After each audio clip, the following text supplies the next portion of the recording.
Okay, so today I want to do something a little bit different. I was playing the 2 remake a couple of days ago now, and I never actually took an opportunity to look at the bonus page where you see the models and the concept art and stuff like that. So I thought I'd sit and have a look through all of it and kind of just enjoy it for a little bit, because it's good to look at the character models, detail and stuff like that, personally.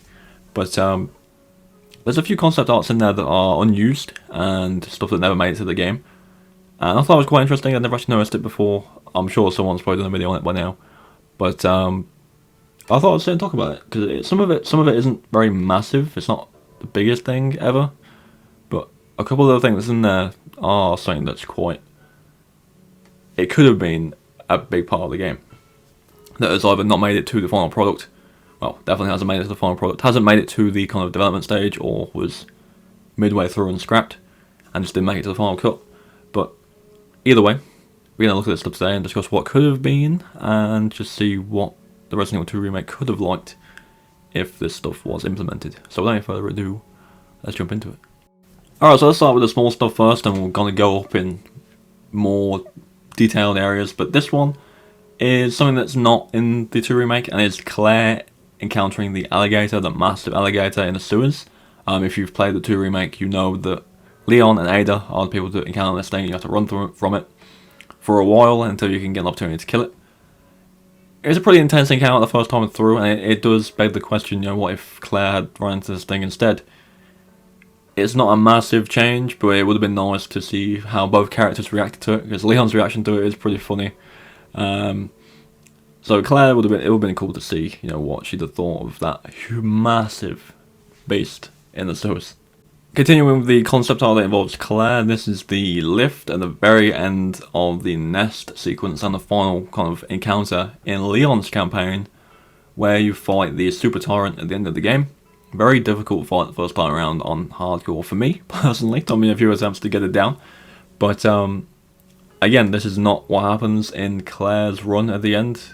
Claire's run at the end is on the train elevator, the massive round one with the fully mutated Birkin, and you have the minigun. Whereas in this bit, in the actual game, it's Leon on a lift with a super tyrant that is throwing shit at you and one-hitting you if you're not careful, and you basically have to do enough damage to it or hold out long enough. It's one of the two things. I think it's a combination of both, until Ada throws a rocket launcher which can finish it off. Not something that Claire does in the game at all. But again, it's nice to see that they did think of the idea of having both characters encounter this situation. So it would have been nice to see again her reaction to what was going on and how she dealt with the boss, because she didn't meet Ada at all throughout the entire game either. So who's throwing her a rocket launcher? I don't think Sherry can throw a rocket launcher that heavy that far, so who knows. Moving right along to a situation that involves both characters in this concept art. As you can see, there is Leon and Claire arriving at the orphanage in the Resident Evil 2. Again, this is purely a Claire thing in the remake. I believe it's both characters in the original game, could be wrong, but in the remake it's just Claire. There's a lot more detail, a lot more different rooms than there is in the original game. Obviously, in the remake, sorry. Obviously in the remake there is only the upstairs, the downstairs, and like the main hall, I guess you could call it, as well as the office where Chief Irons is. This definitely has a bit more depth to it than that. There's some pretty horrible looking rooms, and obviously there's a room full of like baby cribs and stuff like that, which are empty, and the whole orphanage itself it looks a lot more spooky in this art than it does in the actual game. So, you know, there's potential that this could have been a bit more of an involved area instead of it being more of a passing through area for one of the characters. But I believe it has a bit more depth to it in the original game. Maybe that's what they were going for, but inevitably decided to keep it short and simple and just kind of continue the story past it in more detail. But it would have been nice to see what they could have done with the orphanage while looking at this concept art, so it's quite interesting to see. Now this one's interesting. This is one of the first unused ones in the game, and it looks pretty spooky, I'll say, especially the right side picture. Pretty creepy looking. These are probably different versions of enemies. From what I can kind of tell from the left side, it looks like a part zombie, part licker type enemy. Who knows how that could have worked. I'd imagine it would have been a normal zombie with probably the longer tongue so it can hit you at range. Maybe it's also blind like a licker, so you have to be quiet. It's an interesting idea, and I believe they did essentially push this over to the 3 remake, because you have these zombies with the parasites on their heads that can hit you from range. Maybe that's kind of where they decided to use it instead. But it's definitely a weird looking creature. Like, it's definitely not something that you want to run into, that's for sure. As for the guy in the wheelchair, I honestly cannot tell. It looks like it could be Birkin, although I'm not 100% sure. I don't think that would be Birkin, because we already know what he looks like, and they haven't changed him really that much. Maybe it is a kind of, it looks like a scientist of some description, so maybe it's an enemy you encountered in the Umbrella Lab at the end of the game. Maybe it's not a fully mutated person yet, because they are holding something, I think. So maybe they're not completely gone yet. Who knows? Could have been someone to help you out in the lab. And as for the right side, it's creepy, man. It definitely reminds me a little bit of the super strong zombies near the end that take a few shots to go down. Unless that's the wrong game. I think I'm thinking of the wrong game here. But that's a 3 thing. Anyway, that's what it reminds me of. The super tough zombies that turn up at the end of 3. Could have been an idea that was passed along to that. I'm not 100% sure. But it definitely looks... It gives me a Resident Evil Village vibe, honestly. A little bit of a Village vibe. Especially these soldats at the end of Village. That's kind of what I'm getting the feeling of from that. But a little less robotic. And a little less healthy. Definitely looks like someone that's gone through a bit of hell. So, pretty creepy. Would have been interesting to kind of encounter that thing in the game. But again, it's unused stuff. So it's stuff that's never made it to the game. So, it's very interesting. Very creepy. So let me know what you think of these. Pretty interesting. Now this one I like a lot. I like the look of this one a lot. Obviously, the top left is the Ivy enemies that you encounter at the end of the game. If you haven't played, essentially what they are zombies that will one-hit you if you don't have a defense item, which is either a grenade or a flash or something like that. Then again, I don't know. I think that is the only thing that can stop it from killing you. If it grabs you, you're dead, basically.